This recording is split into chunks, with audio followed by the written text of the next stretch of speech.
ఆదిలాబాద్ జిల్లా శాంతినగర్ ప్రాథమిక ఆరోగ్య కేంద్రంలో ఏర్పాటు చేసిన స్పెషలిస్ట్ మెడికల్ క్యాంపును కలెక్టర్ రాజశేష సందర్శించి వైద్య సేవలను సమీక్షించారు. గతేడాది నిర్వహించిన కంటి వైద్య శిబిరాల ఫలితాలను గుర్తు చేస్తూ నేటి శిబిరంలో పీడియాట్రిక్, కార్డియాలజీ విభాగాల్లో నిపుణుల సేవలను ప్రజలు వినియోగించుకోవాలని కోరారు. పట్టణ పారిశుద్ధ్యం మెరుగుపరిచేందుకు మరిన్ని స్వచ్ఛ ఆటోలను సమకూరుస్తామని హామీ ఇస్తూ ఇదే క్రమంలో ఇందిరమ్మ ఇళ్ల లబ్ధిదారుల గృహప్రవేశం పాల్గొని ముస్లిం సోదరులకు రంజాన్ శుభాకాంక్షలు తెలిపారు.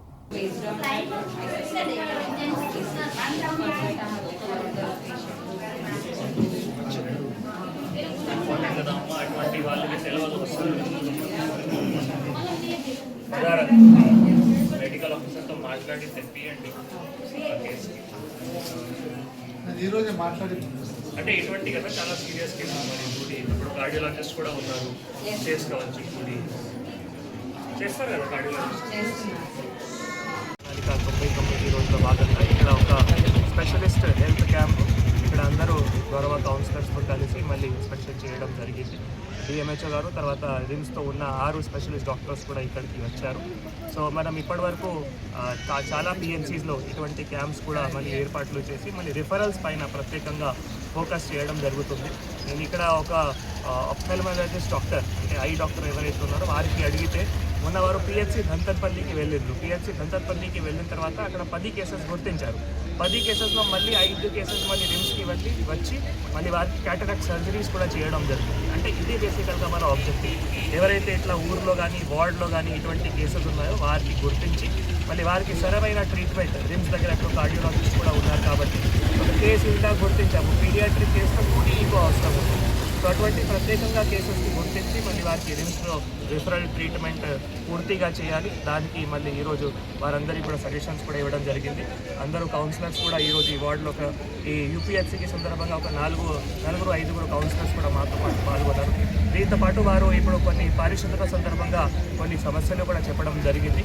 సో మేజర్గా మనం ఈ 99 డేస్లో కొంత ఈ డోర్ టు డోర్ కలెక్షన్ అంటే బాగానే అవుతున్నాయి, కానీ అక్కడక్కడ కొంత లేబర్ ఇష్యూస్ కూడా ఉన్నాయి. కాబట్టి మనం టెండర్ కూడా ఆల్రెడీ పెట్టడం జరిగింది. ఆ లేబర్స్ కూడా మళ్ళీ ఒక 5-6 డేస్లో పెట్టిన తర్వాత మళ్ళీ ఇంకా వార్డులో ఇంటెన్సివ్ శానిటేషన్ డ్రైవ్ కూడా వారి ఆధ్వర్యంలో జరగాలి కమిషనర్ గారికి వారికి కూడా చెప్పడం జరిగింది.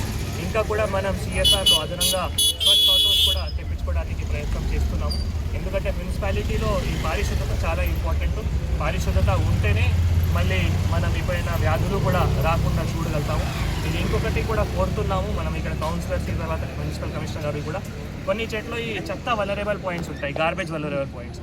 సో అక్కడ మనం బోర్డ్స్ మరియు సీసీటీవీ కెమెరా ఏర్పాట్లు చేస్తే ఆటోమేటిక్గా జనాల మధ్యలో కూడా కొంత భయం వస్తాయి.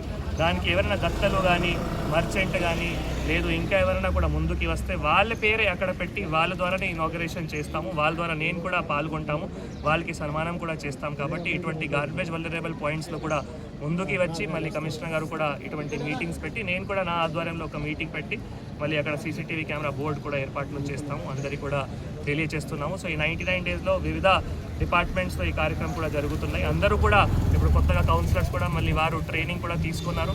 వారికి కూడా చాలా వరకు అవగాహన కూడా వచ్చింది. వారు కూడా చాలా స్ఫూర్తిలో ప్రతి ఒక్క వార్డులో తిరిగి మళ్ళీ వాళ్ళ సమస్యలు ఏవైతే ఉన్నాయో దానికి కూడా పరిష్కారం చేయడానికి కూడా కృషి చేస్తున్నాం. కాబట్టి వారందరూ కౌన్సిలర్స్ కూడా నా తరఫు నుంచి హృదయపూర్వక ధన్యవాదాలు తెలియజేస్తున్నాం. Thank you. ఇక్కడ వాళ్ళ వాసిని గారు భర్తనే వారు ఒక మేస్త్రి. చాలా గవర్నమెంట్ ఏవైతే ప్రభుత్వం అనుకున్న డిజైన్స్ ఏవైతే ఉన్నాయో దాని ప్రకారమే షార్ట్ పిల్లర్స్తో ఇల్లు కట్టి మరి 1 BHKలో ఒక మంచిగా ఇల్లు కట్టి అది కూడా 6 లక్షలనే అంటే 5 లక్షల ప్రభుత్వం నుంచి సహాయం వస్తాయి.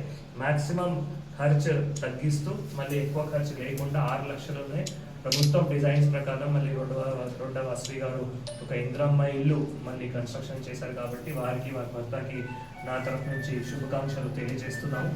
ఇది అందరికీ ఒక ఆదర్శంగా రోడ్డ వాసవి గారు వారి భర్త యాక్చువల్గా ఒక మేస్త్రి, ఇంకా కూడా ఇంద్రమ్మ ఇల్లు కూడా కన్స్ట్రక్షన్ చేస్తున్నారు. సో అక్కడ కూడా అదే స్ఫూర్తితో అదే గవర్నమెంట్ ఇన్స్ట్రక్షన్స్ ప్రకారం ముందుకు వెళ్తున్నారు. కాబట్టి మనం ఇప్పుడు ఈ 99 రోజులు ఇటువంటి ఏవైతే స్లాబ్ పడ్డి మళ్ళీ దగ్గర దిశలో ఉన్నాయో వాటికి ప్రాధాన్యత ఇస్తూ మళ్ళీ జిల్లాలో మనం 12 జూన్ వరకు సుమారుగా 3000 ఇళ్ళకి గృహప్రవేశం చేయడానికి ప్రణాళిక కూడా చేయడం జరిగింది. కాబట్టి మొన్న గౌరవ సర్పంచెస్కి వార్డ్ కౌన్సిలర్స్కి అందరికీ దానిపైననే ప్రత్యేకంగా సూచన సలహాలు కూడా చెప్పడం జరిగింది. మీ వార్డులో దగ్గరే ఉండి మళ్ళీ ఏవైతే స్లాబ్ పడ్డాయి వీక్ 1 కంప్లీట్ అయినాయి. వాటికి గృహ ప్రవేశం చేసి ఎక్కువగా మళ్ళీ గృహ ప్రవేశం టార్గెట్స్ కూడా పూర్తి చేయాలి మన వారికి కూడా సూచన ఇవ్వడం జరిగింది. దాంట్లో ఎవరు ఈ టార్గెట్ అచీవ్ అయితే మరి వారికి తప్పకుండా రాబోయే 2 జూన్లో కానీ 15 ఆగస్టులో కానీ 26 జనవరిలో అక్కడ వారికి ప్రశంసా పత్రం కూడా అందజేస్తాము వారికి చెప్పడం జరిగింది. కాబట్టి ఇది చాలా ఒక మంచి ఒక స్కీము. ఇందాక వాసవి గారికి అడిగితే గతంలో ఈ గుడిసెల ఇల్లులో ఉన్నారు, ఇప్పుడు ఒక పక్కా ఇల్లులో ఉన్నారు. సో ఇట్లా ఒక మంచి స్కీమ్ మళ్ళీ ఎవరైతే అర్హులు ఉన్నారో వారికి మళ్ళీ రావడం జరిగింది. వారు అందరూ కూడా స్ఫూర్తిగా తీసుకుని ముందుకు వెళ్తున్నారు. కాబట్టి మనం జిల్లా తరఫు నుంచి అన్ని రకాలు కూడా సహకారం వారికి ఇస్తున్నాను. అందరికీ తెలియజేస్తూ నమస్కారం తెలియజేస్తాను. మీ అందరికీ తెలుసు మనం ఈ రంజాన్ సందర్భంగా ఇది ఒక పవిత్ర మాసం, మళ్ళీ అందరూ ముస్లిం బంధువులకి.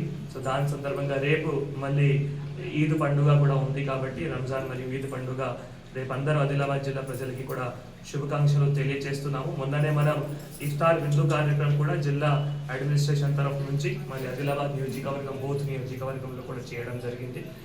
దాంతోపాటు మళ్ళీ ప్యాకెట్స్ కూడా గిఫ్ట్ ప్యాకెట్స్ కూడా ప్రభుత్వం నుంచి ఏవైతే వచ్చినాయో అవి కూడా పంపించడం జరిగింది. కాబట్టి అందరూ ముస్లిం బంధువులకి అందరూ ఆదిలాబాద్ జిల్లా ప్రజలకి రేపు మళ్ళీ రంజాన్ పండుగ మరియు ఈద్ పండుగ శుభాకాంక్షలు కూడా తెలియజేస్తున్నాము. ఈద్గాలో మున్సిపాలిటీ తరఫు నుంచి అన్ని ఏర్పాట్లు లైట్స్ కానీ టెంట్లు కానీ శానిటేషన్ కానీ వాటర్ కానీ అన్ని ఏర్పాట్లు కూడా మున్సిపల్ కమిషనర్ గారు కూడా చైర్పర్సన్ గారు కూడా దగ్గర ఉండి చేశారు. కాబట్టి రేపు అందరూ కూడా మళ్ళీ ఈ యొక్క పంచి పండుగలో వారందరూ రేపు కూడా ప్రేయర్స్ ఇస్తూ మళ్ళీ అందరూ కూడా ఈద్ శుభాకాంక్షలు కూడా తెలియజేస్తారు. కాబట్టి అడ్వాన్స్గా అందరూ ముస్లిం బంధువులకి ఆదిలాబాద్ జిల్లా ప్రజలకి రంజాన్ మరియు ఈద్ పండుగ శుభాకాంక్షలు తెలియజేస్తారు.